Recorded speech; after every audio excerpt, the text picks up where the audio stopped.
Alam niyo ba kung ano ang mga simbolong sumasagisag sa PNP badge na nakikita natin sa mga uniforme ng pulis?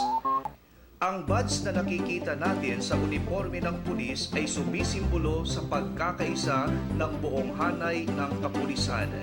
Kung mapapansin ninyo, ang agila ay sumisimbolo sa mabilis na pagtugon ng mga pulis sa pangangailangan ng sambayanan. Ang PNP Shield naman ay sumisimbolo sa pagtatanggol ng pulis sa bawat Pilipino. Kagaya ng ating pambansang watawat, ang tatlong bituin ay sumasagisag sa tatlong pangunahing rehiyon ng Pilipinas, Luzon, Visayas at Mindanao. Samantalang ang walong sinag ng araw naman ay kumakatawan sa mga lalawigan o probinsya na umalsa laban sa mga Espanyol. Ang imahe ni Lapu-Lapu ay nagpapakita ng kagitingan ng ating kapulisan at ang dahon ng laurel naman ay sumisimbolo sa talino at tamang pagganap sa tungkulin.